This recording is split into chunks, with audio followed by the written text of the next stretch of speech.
Welcome to the C.S. Joseph podcast. I'm your host for this episode, Chris Taylor, bringing you another Acolyte question.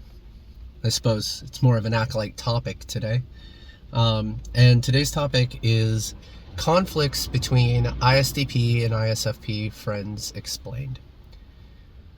Now, there are two dynamics when it comes to interpersonal relationships to be considered here. First and foremost is synchronicity, also known as compatibility. And this is cognitive functions in the ego stack like NE to NI. Functions that essentially feed into each other.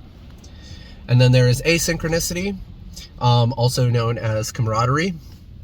And this is when you share the same functional axis in the ego, or in the shadow, essentially, if it's up in the top half or for both, or down in the bottom half for both.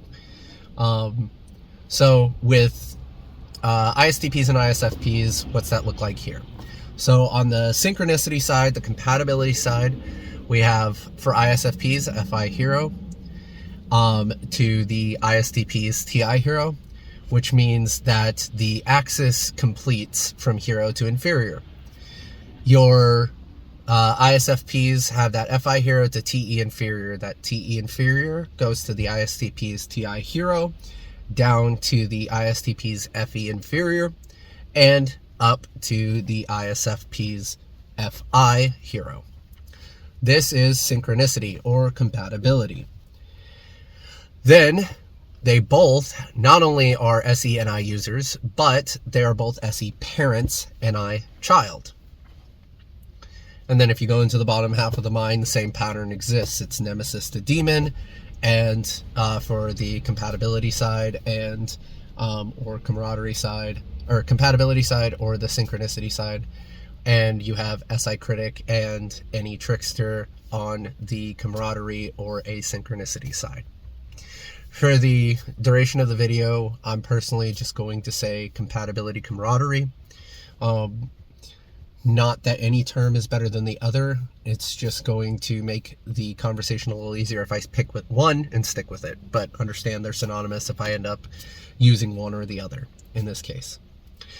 Now, what does compatibility versus camaraderie look like as far as interpersonal relationships? So, compatibility is ideal for face-to-face problems, right?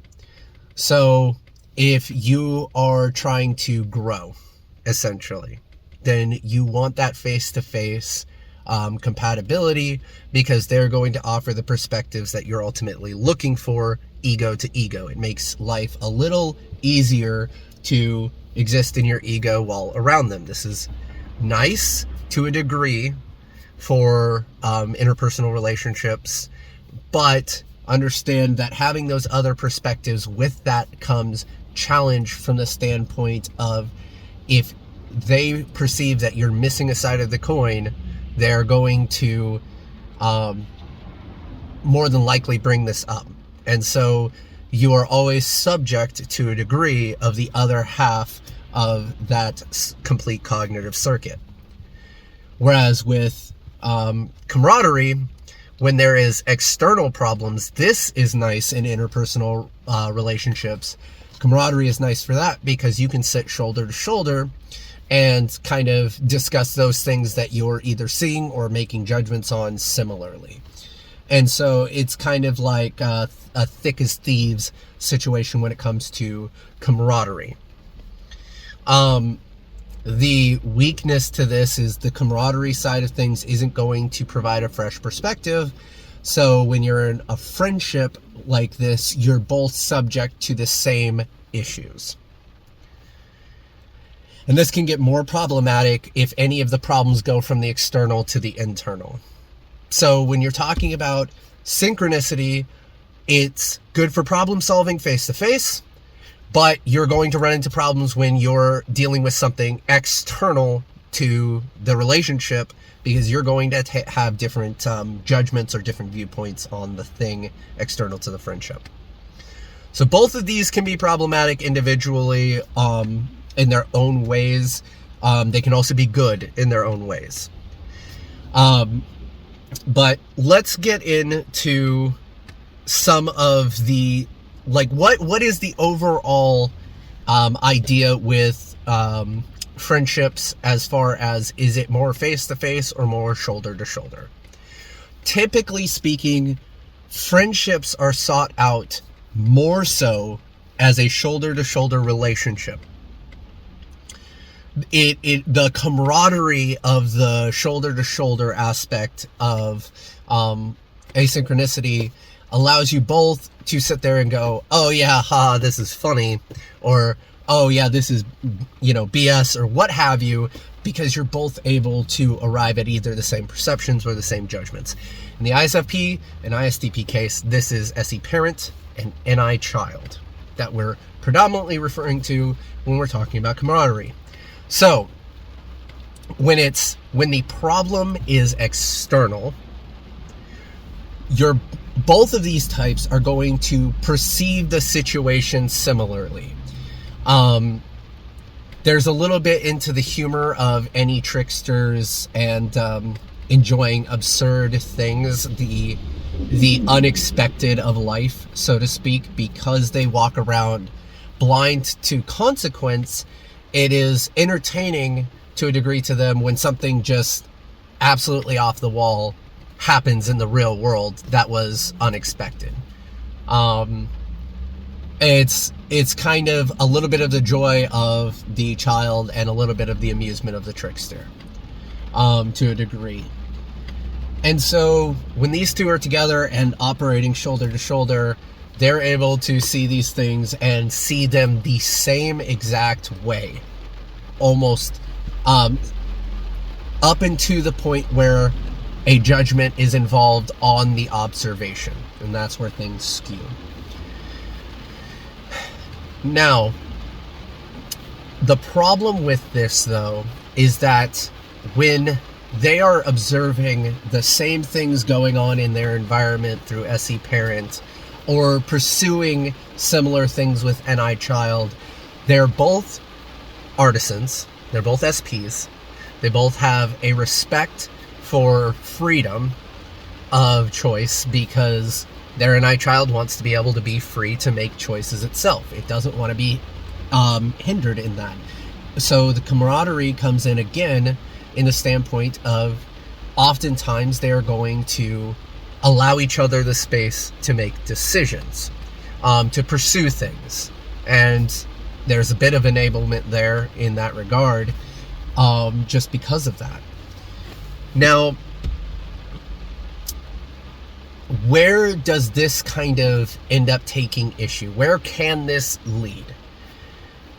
Well, when these two types get really, really close to each other, their SE parent obviously does not want the other person to have poor discipline just by virtue of SE parent. They are expecting the other person to be responsible with their discipline and the way that they handle things, and they're expecting the other person to be loyal to them. So when an issue that's external all of a sudden comes between this, because they're seeing the same thing, maybe they're involved in a group of friends together, and all of a sudden there's drama in this group of friends. And the ISTP is like, well, this person's really not being a good person. Like, we both see the same thing happening, but this person's not being a good person. This person's really just treating other people poorly, or maybe they're being a hypocrite. And they're looking at that, and all of a sudden, the ISFP is like, oh, well, that's fine. It doesn't bother me. It doesn't affect me. Or maybe it's the reverse. Maybe the ISFP is taking issue with this group, and the ISTP is saying, well, no, it makes sense. It's logical. Like, it's understandable that this kind of dynamic or this thing is happening because of X, Y, and Z, and the ISTP starts to lay out the logic of the situation. Well, now we've transitioned from seeing the same thing through SE parent and SE parent to all of a sudden there's a conflict. Okay, there's a conflict in the judgments that they're arriving at in this external issue. And then the issue can very quickly devolve from, oh, this is a problem with them, to, wait, why are you supporting this? I don't understand, because we're supposed to, be friends.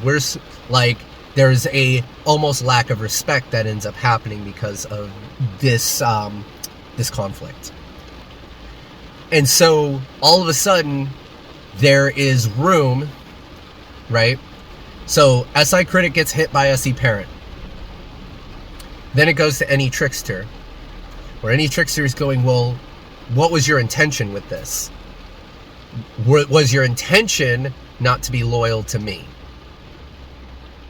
We're going from the critic to the trickster up to the parent. And so you can have these issues where between the parent, child, trickster, and critic, all of a sudden that circuit is going ego to shadow and criticizing the other person. And that's one major thing that can happen.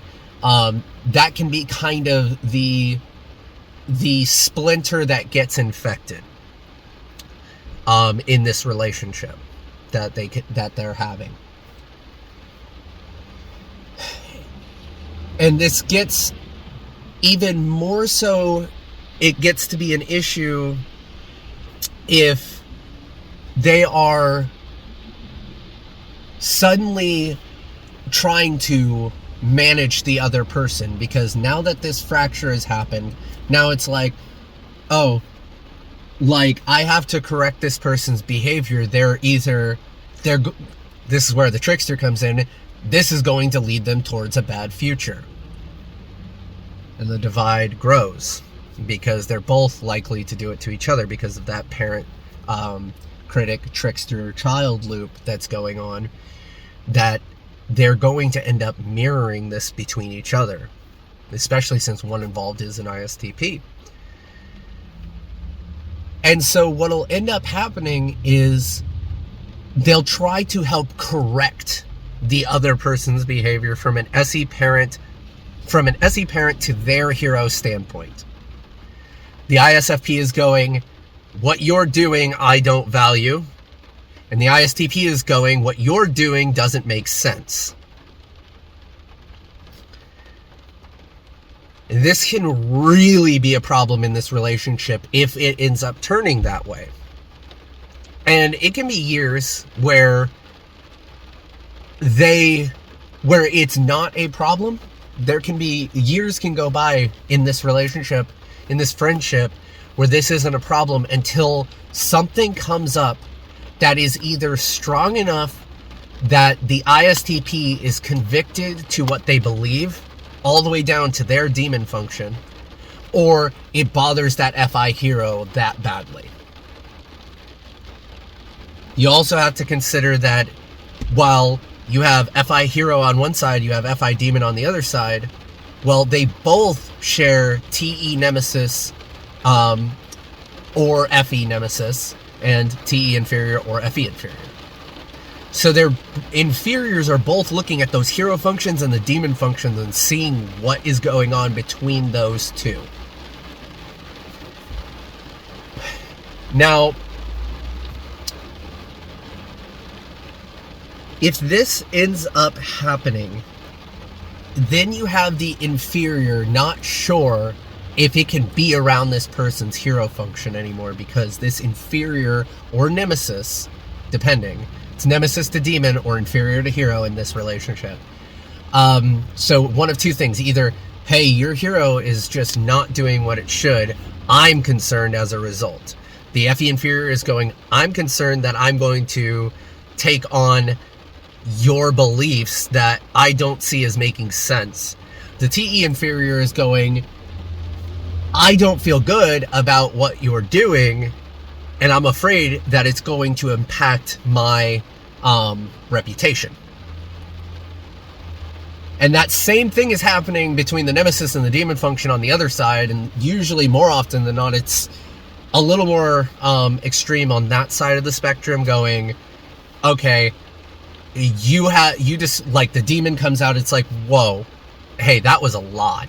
Like, that was a lot to deal with. And I'm worried, right? It's the same thing happening on both sides of these spectrums. But before all of that happens, you can go a long time without having very strong convictions one way or the other. Both of these types do happen to try to have a level of freedom of the other person's choice. But these two types can also very much judge each other once that divide happens. That's one of the biggest causes, in my opinion, from what I've seen in my life. Now, there's also a degree of competition between the inferior and Nemesis, right? Where TE inferior is worried about how much is being studied. They're less likely to stupid zone than TE Nemesis. They're more likely to just be uncomfortable with what the other person is saying or doing. And there is an aspect where both the Nemesis and inferior can stupid zone, but more often than not, it is the Nemesis that is stupid zoning with TE Nemesis, others, because of a lack of research. And so the TE Nemesis of the ISTP can end up just stupid zoning somebody and not putting any more effort into trying to help the other person. And TE inferior is going, hey, TI hero, you haven't considered, I'm worried that you haven't considered everything. Is it all bad? Is it doomed to fail as a relationship? No. But you need to understand these pitfalls between these two types. Otherwise, it can create a rift that just grows and grows and grows and eventually ends up breaking apart. These two types can be very stubborn, though, too. And that is one thing that will help that relationship stay together. Just help that friendship stay together. But if those issues don't get fully addressed, then you're more than likely just to spiral out of each other's orbit or door slam each other.